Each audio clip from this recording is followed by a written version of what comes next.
Čau, Vieru, Krišjān, prieks jūs šodien abas redzēt. Čau. Pirms mēs sākam runāt par atmiņām, par ķiršu dārzu, es jums uzdošu uzreiz pirmo jautājumu. Tas ir, kā jūs šodien jūtaties? Uz pasaules fona. Tu gan pateici uz pasaules fona. Pasaules fona ir tā, ka domā, kur aizbraukt. Vai vispār var aizbraukt? Kāda ir jūs šodien? Mūsu šodien ir tāda, ka mēs nedrīkstētu sūdzēties par mūsu šodienu. No vienas puses par to, kā mēs dzīvojam, kur mēs dzīvojam un kā mums iet.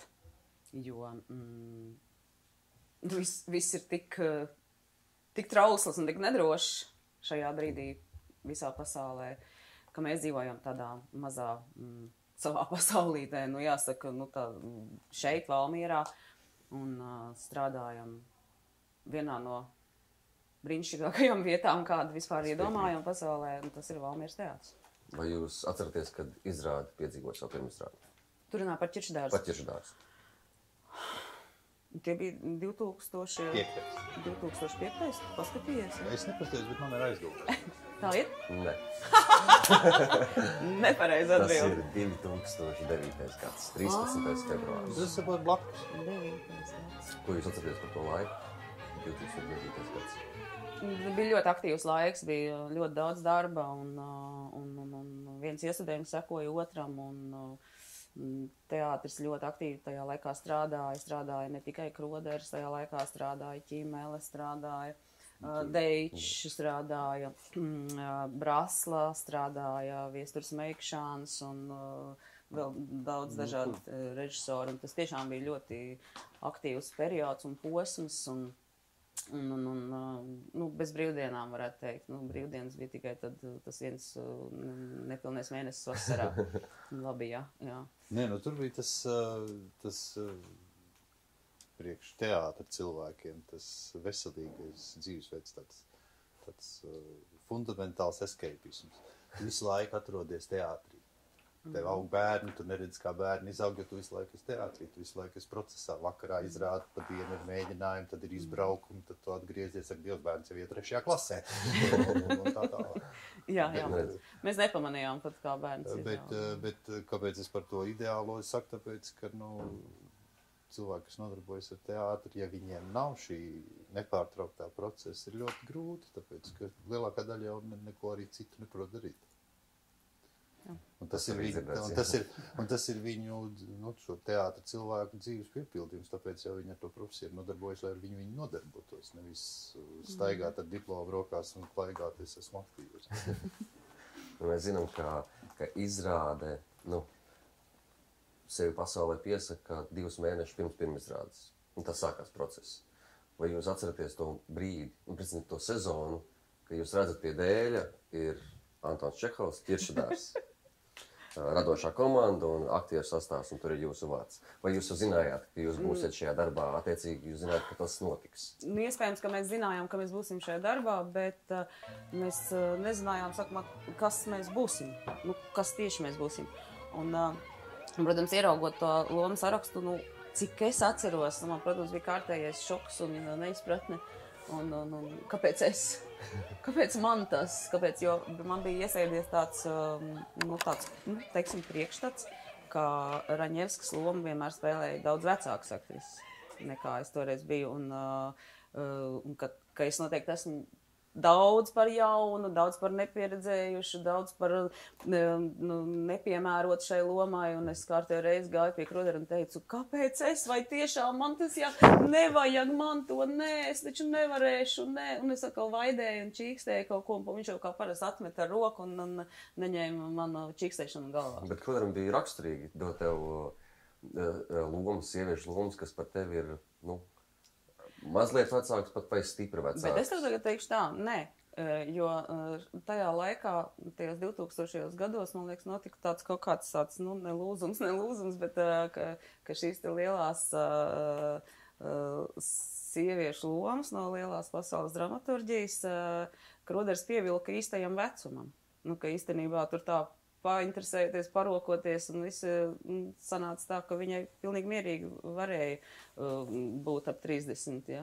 Jā. Nevis nevis ap 50 vai 60. Jā, tas jau ir no tā vecā teātras jā. ienācis, ka vecās, Jā. tajā laikā jau bija kā, kamēr aktrise tika līdz tādai dzelžainai prīmai, viņai jau bija 40, un tajā brīdī, kad viņa noformējās par prīmu, tad teātrī neviena cita aktrise vispār lomas nedabūja, un tad viņas spēlēja sākot no Ieviņas Silmačos un beidzot ar Raņevsku.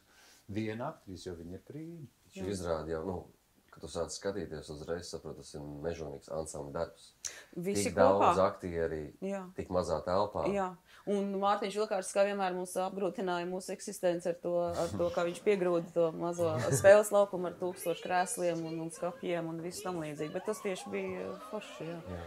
Es atceros no mēģinājumiem, ka Vilkārs bija ļoti priecīgs par to krēslu daudzumu, ko viņš varēja atrast visur, un visiem tiem hlamiem, kas bija uz skatu, vecajām mēbelēm, tam līdzīgi. Un viņš ļoti priecājās, ka dārza skats ir arī atrisināts, jo atveram skapja durvis un tur spīd mēnesis, un cik tas ir labi, un ka Kroders piekrita un visu. Vajag forši viņam likās. Par procesu. Kāds bija tas mēģinājuma process? Liels ansamblis, tik daudz līniju, kā jūs, mums ļoti daudz skatu ir kopā. Jā. Vai ir iespēja vispār mēģinājumos redzēt, ko pārējie dara, kāds, jo skatoties izrādi, viss tas saliekās, ir smuki plūdumi, viss. Tā kā, viss kā zobatiņas strādā. Bet, protams, ka mēs taču visu laiku tur bijām visi, un tā baigā iespēja tur kaut kur, pazudus nebija, bet arī negribējās, jo mēs tā kā skatījāmies daudz, ko dara arī, ko dara kolēģi, kā tās ainas līmējas kopā, un mēs ļoti daudz arī visi kopā uz skatuves bijām. Tas jau vienmēr ir atkarīgs no režisora. Ja režisors prot mēģinājumu procesu norganizēt tā, ka tā ir nevis kaut kāda mokoša kastīšu pārcilāšana vai kaut kāds atbaidoši smags darbs, bet tas ir radošs process, kurā ir, jo tā Krodera jau metode arī bija, ņemot vērā, ka viņš nebija tāds dzelžaini akadēmiski skolots režisors, viņš jau bija lielā mērā autodidakts. Viņam tā metode savu bija ļoti brīva, viņš daudz stāstīja no visādus atgadījumus iz dzīves, un tas viss bija bezgalīgi interesanti. Tāpēc tu tai mēģinājuma procesā jūties nevis kā darbā, bet kā, tas tāds kopīgu, mēs tā interesanti pavadam laiku, mērķiecīgi. Mērķiecīgi, bet interesanti pavadam laiku. Tur ir stāsts, tur mēģina kaut ko izdarīt, tad tur, protams, kaut kas nesanāk, un tad ir visādi pārdzīvojumi. Tad režisors pēkšņi sāk stāstīt kaut kāds pilnīgs nejēdzības. Bet izrādās, ka tajās nejēdzībās iekšā ir saturs, kas nodar lomai. Jā. Lai saprastu, kas notiek ar tēlu. Viņš ar saviem tiem piemēriem ļoti atviegloja kādreiz tādas nesapratnes pilnas moments. Jo viņš atbrīvoja ar to aktieri, un aktieriem bija daudz vienkāršāk un vieglāk uztvert arī, ko viņš ir domājis, ko viņš grib un kurā virzienā iet. Protams, ka tas viss bija veidots ar domu, kas notiek šodien, kas notiek tajā brīdī Latvijā, kas notiek šeit, mūsu zemē ar mums pašiem, un caur Čehovu, caur Čehovu vārdiem, un to tā šodien iznāca priekšplānā, un arī to, kas notiek ar sabiedrību šeit un tagad, jo viņš jau netaisīja, viņš jau taisīja izrādi par cilvēkiem. Par cilvēkiem. Cilvēki gan tur, gan šeit, tie paliek tie paši cilvēki, jo nemainās. Tas viss, ko viņi domā, kā viņi jūt, ko viņi grib, jo viņu gribas un vēlmes, un viss tas paliek tas pats. Un tā kā Ķiršdāza gadījumā tieši, cik es atceros, tad tā dzīve, ilūzija pasaulē kaut kādā mērā, kāda Raņevskai bija nevēlēšanās vai negribēšana tās realitāti pielaist sev klāt, tā kaut kāda tāda acu aizvēršana uz reālām problēmām un tādām lietām, kas viņai ir sāpīgi, ko viņa negrib, par ko vispār nedomāt, nerisināt, tad tas sasaucās arī ar kaut kādā mērā ar to, kas notika sabiedrībā arī Latvijā toreiz. Pastāstiet, par tā laika mēģinājumu procesu un dzīvi vispār teātrī un pēc mēģinājumiem. Kāda ir atšķirība šodien? ar to laiku? Nu, šodien ir droši vien daudz mazāka tā dzīve pēc mēģinājumiem. Nu, jo toreiz tas viss gāja tādā, ciešā sazobē, gan tie mēģinājumi, gan aizkavēšanās teātrī pēc mēģinājumiem, turpinot sarunas par to, kas notika mēģinājumā un par dzīvi ap un apkārt, jo Kroderis dzīvoja teātrī, un tas vienmēr pagarināja tas process bija nepārtraukts, vai dzerot vīnu, vai stiprāku kaut ko un runājot, jo tas gāja tādā loģiskā plūdumā. Tas viss notika un nākošajā dienā turpinājās atkal mēģinājums un atkal darbs, un pēc tam atkal tas viss ir jāpārunā un jāsagremo un tam līdzīgi jādara, un tas kaut kā gāja tādā lielā, tādā ritenī, bet likās, ka tas ir ļoti harmoniski, jā. Bet tā bija tāda kolektīva lieta, vai tas ir tā, piemēram, šodien, piemēram, skatoties tam, kam ir galvenā loma, tas ir ļoti noslēgts sevi un dzīvo savu dzīvi un neredz apkārt. Lai viņam veicas. Lai izpulž gaisu. Teātris ir kolektīvs darbs. Jā. Un ja tu neieklausies citos, ja tu uz skatuves īpaši neredzi citu, nedzirdi citu, tu nekur tālu netiksi. Jo es jau esmu 100 reizi jau teikusi arī to, ko Kroderis ir teicis mēģinājumos. Lai nalga, cik liela tev ir loma, vai cik liels ir tev uzticētais uzdevums, uz skatuves ir galvenais viens vārdiņš. Nevis es, bet tu. Tev nav jādomā par sevi. Tu uz skatuves redzi un jūti partneri un vien no viņa visu, kas ir saistīts ar tevi, ar tavu lomu, viss ir atkarīgs no otra, no partnera. Un mēs vienmēr esam glābušies, glābušies labā nozīmē viens otrā uz skatuves. Tas ir tas, ko mums gan Ķimela, gan Kroderis, gan Deičs, visi mūsu režisori ir pie tā strādājuši un vienmēr to mums atgādinājuši. Un tas ir tas, kādēļ es strādāju Valmieras teātrī. Ja skatoties ieraksti, tu skaties tā kā filmu, tev liekas, ka tas ir tas laiks, un jūs tā kā, reāli, esat tajā vietā un tajā laikā. Ir tie skaistie kostīmi, dekorācija, Ilzas Vītoliņas kostīmi, jā, tie bija ļoti, tādi...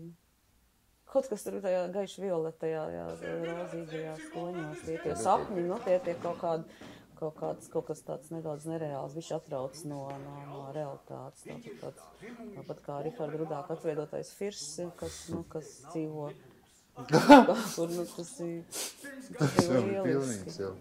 Tāds vecās kārtības iemiesotājs, ja nav kārtības, tad arī nekas nesanāk. Tā visi bžūk un brūk. Tā kārtība ir izjaukta. Agrāk tas ķiršas žāvēja, ārreiz apties, marinēja. Šodien viss aizmirstuši, pilnīgi viss aizmirstuši. Mums pašiem arī ir tā, ka, tā kā Raņevskai, kur dzīvo ar tādu brīvu roku, dažbrīd neaizdomājās par to. Jo man ļoti patīk tas salikums Raņevsku un to, ko spēlē Elīna. Elīna bija tik skrupuloza, nedod naudas nav. Viņa bija kaut kas vienīgākas, ko tā praktiskām lietām uztraucās. Kādam jau arī tas jādara. Vai jūs ar to ikdienā saskaraties ar to brīvo roku, gan darbā, gan dzīvē? Jā, gribētos tā, jā, bet nesanāk tik brīvi un viegli. Viņiem jau tas, ka naudas nav, tas nenozīmē to mūsu, ka naudas nav. Ja mūsu, ka naudas nav, tad arī nav. Tad arī reāli nav, bet viņiem tas naudas nav, viņi atver, tur tie simtnieki makā viens pār otru ir, bet būtībā nav. Skaitās, ka nav. Visi jāpārdod visu, bet man nav laika, man jābrauc uz Parīzi pie mīļākā. Tā ir bezgalīgi briesmīga. Es nevaru aizbraukt tā pēkšņi ņemt. Tā jāsaka tā, kaut mums būtu tāda nabadzība, kāda bija viņiem. Bet par procesu, piemēram, jūsu lomas, viņas piedzima līdz tai pirmizrādē, vai tas tikai apvēlās, izrādi spēlējot? Man Kroderis teica, ka piedzima. Es viņam ticēju, tad es tā bišķi nomierinājos. Viens mēģinājums bija, ka viņš man tā ir vienīgā reize arī pa visām citām izrādēm. Man ir tā vienīgi, tur neatceries to dienu. Mēs mēģinājām Mansardā, mēģinājām zālē, un bija kaut kāda caurlaide, un drīz jau tūlīt būs ģenerāla mēģinājuma, un bija tāds, tas ir tāds vienīgais, ko es apceros tā mēģinājuma procesa, tāpēc, ka kaut kas tāds zīmīgs, un es tur domāju, kā iet, tā iet, nu vienkārši jāiet cauri, ir jāiziet, jo, nu, pats tu neesi apmierināts ar to, ko tu dari un īsti nesaprot, bet, nu, tā kā tas teksts jau ir iegājies, un tā kā mums ir kaut kas jādara, un es tā kaut kā, nu tā palaidu, kā būs, ir jāiziet cauri, un vienkārši tā kā nedomāt, un vienkārši iet uz priekšu, un viss, un tā. Un pēc tam, ka man likās, ka tas viss ir, nu, briesmīgi un drausmīgi, ka jāraksta kārtējo reizi atlūgums, tad Roders man pateica, tad viņš man pateica, nu re, puķei piedzima loma, tad jau izrāda būs. Nu, tā viņš paziņoja. Un es jau kalā neko es sēžu kā idioti, neko nesaprotu. bet tā bišķiņa es nomierinājos, jo tā vienīgā reize, kad viņš man tā ir pateicis. Kroderu izrādēm jau bija tas foršums, ka pirmkārt tas darba process bija tāds, ka mums bija gandrīz vienmēr pirmizrādes bija ļoti daudz caurlaižu. Jā. Mums bija tie ģenerāli, tur bieži vien bija pat pie veiksmīgiem sakrit 10 caurlaidus pirmizrādes. Un līdz ar to pieņemšanas izrāda pirmizrāda un labi, vēl 5 kaut kur izrāda maksimum. Un tad tur viss bija notika. Tur nevar, Jā, tajās caurlaidēs, jā. Un kurā brīdī tur kaut kas pavērās. Es saku, man tāda sajūta, ka, godīgi sakot, es uzskatu, ka es ar to lomu tad netiku galā. Līdz ar to man nav tāda... Es, protams, apzinīgi, tieši tā slikti apzinīgi spēlēju. Kā nu prāt? Jā. Teātrī pārliek liela apzinība. Centība. Apzinīgam ir jābūt, jā, bet centība tā nav laba lieta. To vajag tā likt aiz auss. Tu Roders teica, centība nevienmēr ir tā labākā īpašība. Jā. To viņš teica. Līdz ar to man ir grūti tur pateikt, kurā brīdī, teiksim, tur ir nopaļojās līdz tam, ko drīkstēja, par sevi runājot, kurā brīdī drīkstēja rādīt skatītājiem, ko nedrīkstēja, man ļoti grūti pateikt. Bet katrā gadījumā, es saku, tāpēc arī ir, ka šodienas skatienu es bišķi tur, bet es stipri citādāk strādātu. Jā, bet ja tā runā, ko es atceros, tās izrādes, es vienmēr no visām izrādēm atceros kaut kādu tādu atmosfērisko, kaut kādu to gaisu, kāds bija tajā zālē, kur mēs spēlējām, kaut kādu gaismas, kaut kādu momentu. Man vienmēr ļoti svarīgs ir gaismas izrādi. Kā tas ir? Man tas ir viss, protams, bet tā kaut kāda pustums, kaut kāda tāda, pusēna, kaut kāds tāds rozīgais, tāds rozā gaisma kaut kāda un paklājs, kurš tur vienmēr ķērās kaut kā, un tad viņu vajadzēja nogludināt. Raiga Rapina mums tur bija... Jāši bija brīnišķīgs. Jāša, mums bija kaut kāda viena izrāde, ka Inga Siliņa nokavēja nedaudz pa pāris sekundēm nokavēja uznācienu, un skatūs esam es un Aigars, un tad mēs to vēl tagad atceramies to brīdi, ka mēs tā kā, viņai vienkārši ir uzreiz jānāk, un viņa nenāk tajā brīdī, un mums tā kā nav īsti ko tagad par ko runāt. Un Aigars man vienkārši, un arī kur iet īsti nav, jo tur ir ļoti maz vietas uz tās krēsli un viss. Un Aigars man vienkārši tā, paiesimies. Īsti jau. Un tad mēs tā 2-3 solīši tā paejam, un tad jau Inga arī nāca, bet tas brīdis bija tāds, ka likās, ka ļoti nāk smiekli, protams, un tas ir jānotur. Mēs tā pagājāmies. Apaļā zāle, skatītāji sēž, principā, jums blakus. Mums tāds arī bijis pieredze ar tevi. Man liekas, es stāstīju. Mazs bērns būdams, es gribēju izrādīt Hedda Gableri, un man nebija vieta, un man iedeva papildu krēslu un nolika blakus. Dīvāniņam? Un es sēžu, un pēkšņi nāk Ieva, skaistā kleitā, un viņa man nostēja šitā te. Un tas bija tā viena no neērtākajām teātra pieredzēm, kāda bija. Un es skatos, un viss tā zāle. Bet jā, attiecīgi izrāda, kā tu jau teici, par krēsli visur, viss notiek. Kā ir spēlēt tik tuvu, ka tev, principā, tavā personīgajā telpā elpo pakausī kāds? Tā nav mana personīgā telpa vairs. Ne, es saprotu, par ko tu runā, bet ja es esmu uz skatuves, es izrādē, tā vairs nav mana personīgā telpa. Tā ir izrādes telpa. Ir mīļas vietas teātrī, kas tagad jau tiek pārbūvēts un varbūt vairāk nebūs. Kas jums teātrī ir mīļa vieta? Pīpētava. Jā, Pīpētava, bet tādā kaut kādā, nezinu, kur tieši Ieva, piemēram, kaut kas stūrs, kur tu sagatavojies. Man vēl pagaidām nav izdinuši no Grimētavas. Tas Grimētavas, tā ir man drošības saliņa. Un, ja man tā ja tā man būs atstāta, tad būs ļoti forši. Nu, nebūs, būs citā vietā.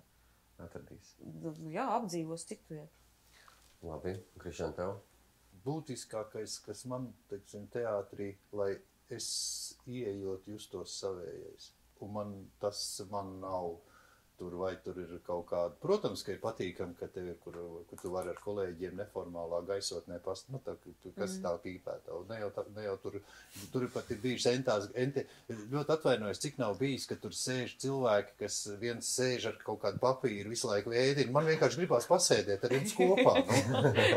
Un tas jau nav tāpēc, ka tur obligāti jānopīpējās līdz plaušu sabrukumam. Tieši tā. Bet tas, ka tu ienāc teātrī un tu jūties vajadzīgs. Ka tu arī pieiet pie jebkuras gribētavas pieklauvēt, ienākt un aprunāties un vienkārši būt savējais. Tieši tā. Jo, ja tu jūties kā viesis vai vēl sliktāk, tad arī nav tās... Vai kā tikai darbinieks. Jā, vai darbinieks. Darbinieks. Jā, vai viesis. Jā. Tas šiltīts, ko izsniedz. Darbinieks tas arī pretīgi. Būt visiem kopā. Būt kopā un justies vajadzīgam. Tā arī, man liekas, ir mana tā vispatīkamākā sajūta, ka es tā tur jūtos. Kā ģimenē. Ka var kā Krišāns teica, pieklāt pie grimētos durvīm, un tu vienmēr būs aicināts. Absolūti. Piesēdi. Nāc iekšā, kas man liet.